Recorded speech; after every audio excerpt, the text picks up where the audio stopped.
Uno a veces tiene la extraña sensación que los grandes hechos significativos en la vida de cada uno de nosotros quedan marcados con tanta intensidad que es imposible olvidar el día exacto en que me ocurrieron. De este episodio que les voy a contar ahora, realmente no recuerdo cuándo ocurrió, pero sí recuerdo el hecho en sus pormenores más ínfimos. Y sin duda, trascendió lo suficiente para que si hacemos una prolija búsqueda en hemerotecas, esto es, en los archivos de los periódicos argentinos, especialmente de la ciudad de Buenos Aires, encontremos en primera plana con mi nombre y apellido lo que les voy a contar ahora. Porque se trató de la primera transmisión en vivo y en directo por un medio radiofónico del sobrevuelo de una flotilla de ovnis sobre la ciudad de Buenos Aires. Buceando en mi memoria, y a veces ocurre cuando uno acumula años y pierde el pelo, o también cuando de pronto acumula muchos kilómetros y anécdotas, creo recordar que esto se ubica en el año de 1984. Y voy a ser más preciso, fue en febrero de 1984.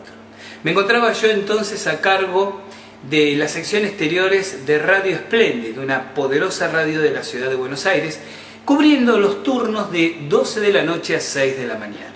Recorríamos la ciudad en ese entonces con un móvil de exteriores, un gran camión Mercedes-Benz, con la colaboración de otro periodista y de un técnico que era a la vez el conductor del camión y el operador de los equipos que transmitían en directo y a la planta transmisora, interactuando con los periodistas que se encontraban en el estudio de la emisora durante toda la madrugada. Así pasaban los meses en una ciudad que, teniendo una tan intensa vida nocturna como era Buenos Aires, especialmente en un momento tal en que hacía pocos meses habíamos regresado a la democracia, efervescía las calles de grupos que se reunían a discutir de política, polemizar, exponer sus ideas. Los sindicatos trataban de recuperar espacios públicos que habían cedido años atrás. La gente caminaba con mayor libertad y con mayor alegría. La intensa vida nocturna de Buenos Aires era el caldo de cultivo ideal para crónicas de todo tipo. Y las madrugadas de Radio Splendid, cubriendo los exteriores para esa emisora, me depararon muchísimas anécdotas, de las cuales extraigo esta en particular. La noche de Marras había acontecido que en la terminal de buses, la terminal de ómnibus, decimos en Argentina, de Retiro, en la ciudad de Buenos Aires, que de alguna manera capitalizaba todo el tráfico de ómnibus de larga distancia hacia el interior del país, se encontraba en un estado de paro provocado por el sindicato de choferes contra los grupos patronales, pidiendo determinadas exigencias salariales y también de condiciones de trabajo. Habida cuenta del incesante movimiento de gente y de carga que tiene esa terminal de buses, era noticia que hubiera un paro decretado en la misma, porque significaba que había muchísima gente, plenos mes de febrero, plena temporada estival en Argentina, que no iba a poder viajar ni regresar a sus localidades de origen. Y entonces nos dirigimos hacia Retiro con nuestro camión de exteriores, el otro periodista que les habla y este técnico, para cubrir las instancias de este paro sindical, de este paro y movilización sindical. Buena parte del comienzo de nuestro horario de trabajo, luego de la medianoche, transcurrió dentro de los cánones esperables, entrevistando a la gente molesta y en algunos casos furiosamente enojada por no poder viajar y desplazarse a sus localidades de destino, entrevistando a choferes, a conductores que explicaban las razones de por qué habían decidido acogerse sorpresivamente a este cese de actividades. Y aproximadamente a la 1:15 de la madrugada logramos contactar a un fuerte sindicalista, un referente sindical, dispuesto a prestarse a una prolija y extensa entrevista para explicar los pormenores y los alcances de este cese de actividades. De manera que estacionamos nuestro amplio y cómodo camión de exteriores frente a las dársenas donde habitualmente estacionan los buses, dado que el mismo camión servía de estudio de transmisión y de grabación. Mientras Miguel Ángel Domínguez, el otro periodista, seguía conversando con el público presente y seleccionando algunas personas para ser entrevistadas luego, yo me ubico en el interior del camión Mercedes-Benz junto con el sindicalista, cómodamente ubicados con nuestros micrófonos y auriculares, para realizar una nota en dúplex con el set, ¿no? Con el estudio de la emisora radial, donde el periodista Horacio Frega estaba al frente de la madrugada siguiendo las instancias de este paro de actividades. En la cabina también estaba en ese momento el chofer contemplando y escuchando pasivamente la entrevista. Durante unos 10 minutos intercambiamos puntos de vista, dialogamos con los periodistas en estudio, todo iba dentro de las vicisitudes esperables, cuando de pronto llama mi atención una cierta conmoción que ocurría en el exterior. Por las reducidas ventanas del móvil de exteriores veo que la gente se mueve nerviosa de un lado al otro y algunos de ellos señalan con el dedo índice hacia el cielo. Pensé en un momento en helicópteros policiales. Recordemos, la democracia había regresado hacía muy pocos meses, pero todavía no nos sentíamos muy tranquilos de cara a los uniformados de turno. Cuando de pronto observo que mi colega periodista viene corriendo hacia una de las ventanas, prácticamente apoya su rostro sobre el vidrio y con los ojos desorbitados, no escucho porque me encontraba absolutamente insonorizado, pero observo su boca y con los labios forma la palabra ovni, mientras con un dedo me señala el cielo.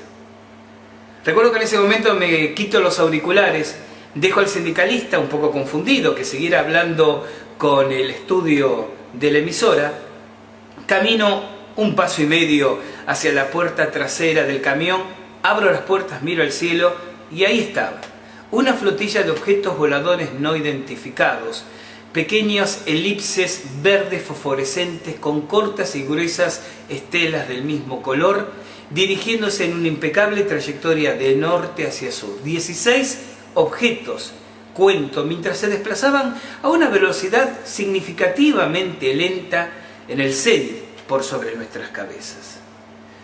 Durante quizás 2 segundos no supe cómo reaccionar. Sabía que si yo de pronto trataba de avisar a la emisora radial que una flotilla de ovnis estaba pasando por encima de nuestras cabezas, lo que menos pensarían de mí era que había enloquecido, y no eran tiempos para andar arriesgando así la continuidad laboral incipiente que uno a tan corta edad, en ese momento, apenas con 26 años, había podido alcanzar. Por otro lado, que se apareciera una flotilla de ovnis precisamente a un servidor que se dedicaba a investigar y difundir el tema ovni, sonaba casi como la burla de un Joker cósmico, pero también era un periodista profesional. Y eso era una noticia. Una rápida mirada a mi alrededor me convenció de que yo no estaba alucinando. Todos estaban mirando al cielo con exclamaciones e interjecciones de asombro. Entonces, en un arrebato, que seguramente volvería a hacer hoy en día, giro hacia el interior del camión de exteriores, le arranco de la mano el micrófono al sindicalista, que quedó observándome como si yo hubiera enloquecido, y empiezo a describir a los gritos lo que estaba mirando en ese momento. Recuerdo vagamente que dije algo así como: Horacio Frega, el nombre del periodista, ustedes van a decir que estoy loco, pero aquí en este momento hay una flotilla de objetos no identificados en formación de B, cruzando el cielo por encima de Retiro. Lo estamos viendo todos.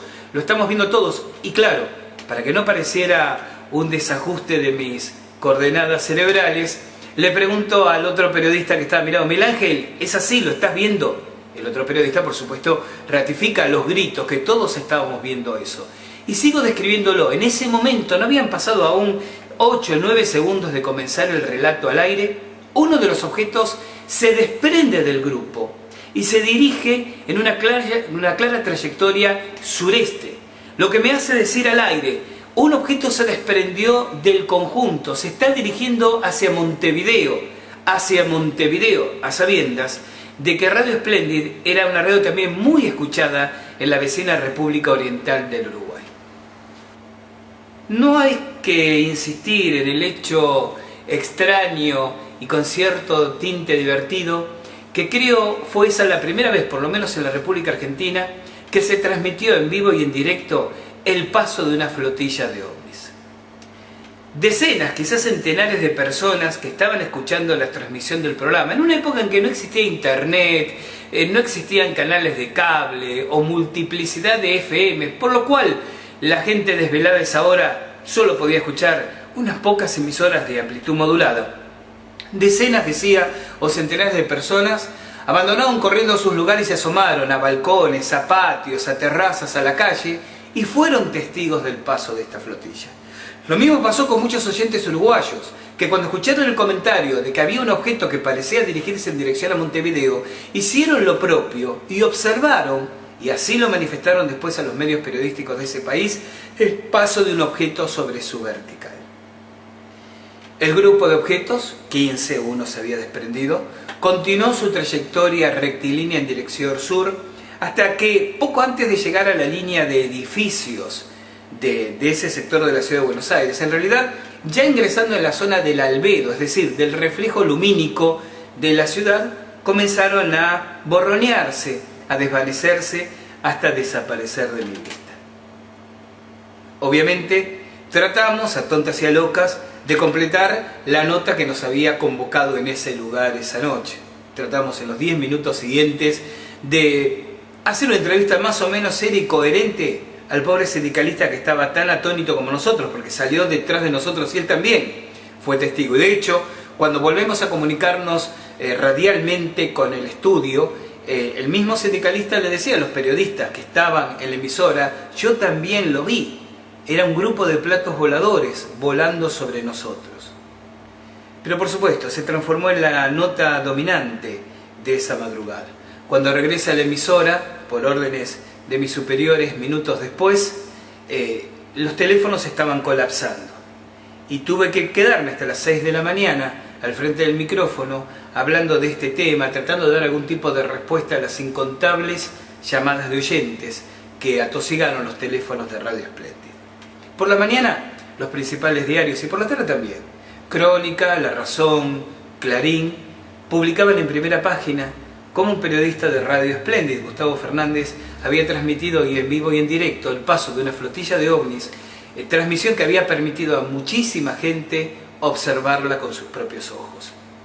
Va de suyo que no fue esta anécdota lo que me introdujo de lleno en la investigación ovni. Ustedes saben que ya lo venía haciendo de bastantes años antes. No cambió gran cosa mi opinión y mi lectura del fenómeno. Siempre dije, y luego de ese episodio con más razón que nunca, que una cosa es ser investigador y otra testigo. Y que un investigador en situación de testigo es apenas un testigo más.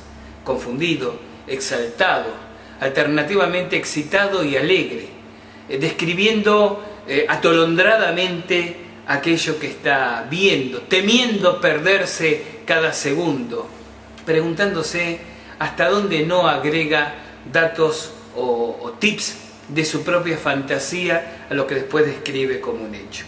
No estoy más convencido en la existencia de los objetos voladores no identificados por haberlo visto, pese a que esa fue mi primera observación, pero no la única en los años que seguirían. Simplemente la anécdota de una transmisión en vivo y en directo por Radio Espléndida de Buenos Aires que nos puso por una vez en la primera plana de los periódicos. Los 15 minutos de fama de la tradición periodística que por lo menos sirvieron para que un colectivo de personas pudieran tener su propio contacto visual con lo desconocido.